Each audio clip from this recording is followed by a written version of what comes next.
નમસ્કાર દર્શક મિત્રો, હું છું રિપોર્ટર યાસીન બાબોર અને આપ જોઈ રહ્યા છો Fatepura live.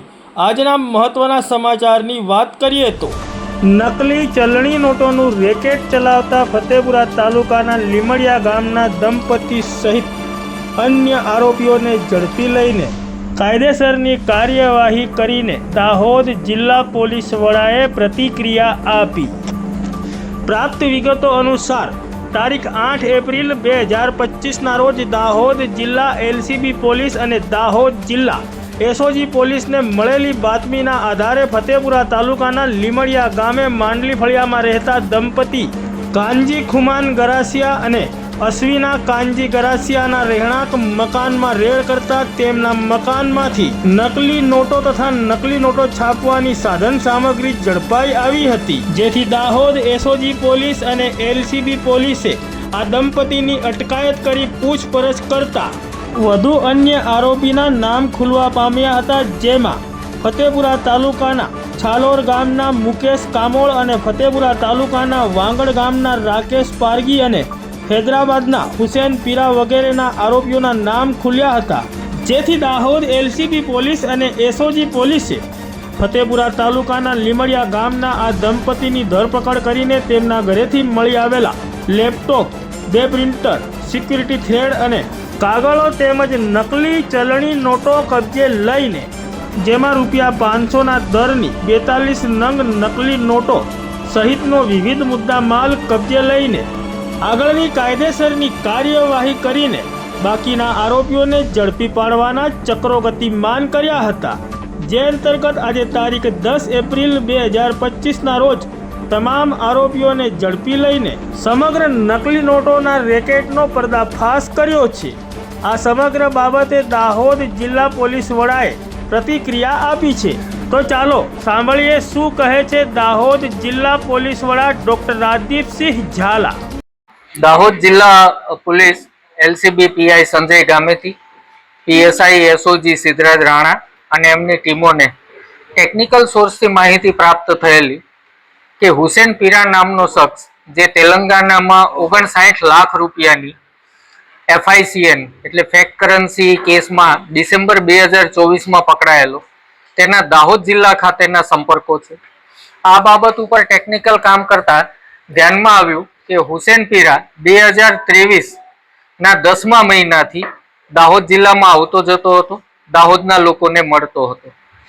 Meanwhile Rajasthan police દ્વારા જે કેસ દાખલ કરવામાં આવ્યો એ કેસમાં પણ સંલગ્ન લોકોના નામ ધ્યાન પર આવ્યા।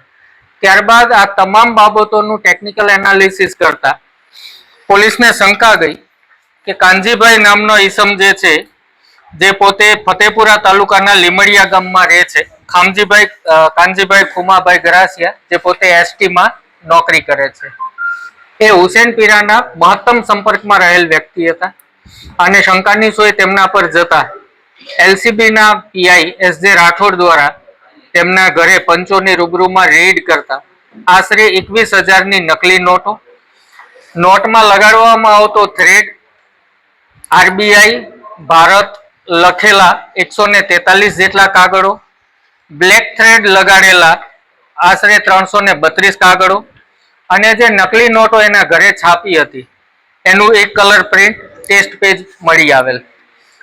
આ કાનજીભાઈ અને એમના પત્નીનાઓની ધરપકડ કર્યા બાદ તેમની પૂછપરછમાં એ ધ્યાનમાં આવ્યું કે 10મા મહિનામાં તેમને મુકેશ પંચાલ નામનો ઈસમ જે છે, સંજેલીના પેથાપુરનો વતની છે, શાકભાજીનું કામ કરે છે, એના દ્વારા તેઓ હુસેન પીરાના સંપર્કમાં આવેલા।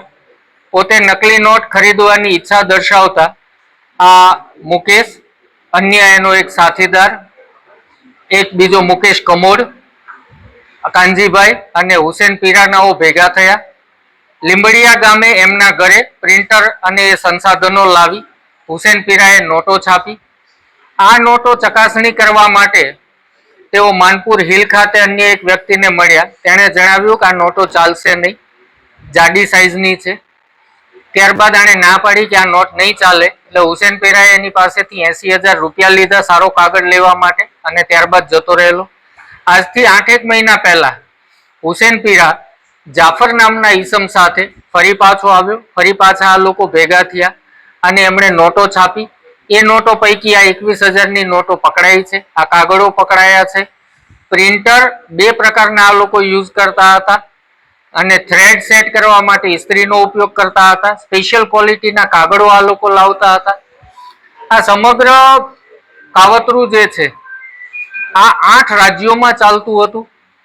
કેરલા, તેલંગાના, આંધ્રપ્રદેશ, મધ્યપ્રદેશ, મહારાષ્ટ્ર, રાજસ્થાન, ઉત્તરાખંડ અને ગુજરાત. મોટા ભાગે આ હુસેન પીરા અને એની ગેંગ આદિવાસી વિસ્તારોને, ગ્રામીણ વિસ્તારોને ટાર્ગેટ કરતી હતી. એટલું જ નહીં, એમાંથી જે સ્માર્ટ લાગે એને હૈદરાબાદ ખાતે લઈ જઈ 1 મહિનાની બાકાયદા આ લોકો તાલીમ આપતા હતા. નકલી નોટો કેવી રીતે છાપવી, નકલી નોટ સારી ક્વોલિટીની મળે એના માટે આ લોકો PDF પ્રોવાઈડ કરતા હતા. એ ઉપરાંત હુસેન પીરા અને એના ટેકનિકલ સાથીદારો જે છે રિમોટ એક્સેસથી એનીડેસ્ક એપ્લિકેશનના માધ્યમથી નોટો છાપવા માટે થઈ અલગ અલગ રાજ્યના લોકોને મદદરૂપ પણ થતા હતા. જે રાજસ્થાનના 2 યુવકો જે છે સુખરામ અને કમલેશ, જે કમલેશ દાહોદ ખાતે ભાડે મકાનમાં રહેતો હતો, આ બંનેએ પણ હૈદરાબાદમાં 1 મહિના જેટલી તાલીમ લીધેલી છે અને ત્યાં પણ નોટો છાપેલી હોવાની હકીકત ધ્યાન પર આવેલી છે. હાલમાં 2 આરોપીઓ અશ્વિનીબેન અને એમના પતિ કાનજીભાઈ ગરસિયાઓની ધરપકડ કરી લીધી છે. મુકેશભાઈ, રાકેશભાઈ અને વિષ્ણુ પંચાલ નાઓને પણ LCB ટીમ દ્વારા પકડી લેવામાં આવેલા છે. હુસેન પીરા જે છે તેલંગાની જેલમાં ડિસેમ્બર 2024ના FICN કેસમાં બંધ છે. એની કસ્ટડી લેવા માટે દાહોદ પોલીસ તજવીજ કરશે. આ ઉપરાંત અન્ય કેટલા લોકોએ આ નોટો લીધી છે, ક્યાં ક્યાં ચલણમાં વાપરી છે અને કેટલા લોકો આ સમગ્ર કાવતરામાં સામેલ છે તે બાબતમાં દાહોદ પોલીસ તપાસ કરી રહી છે.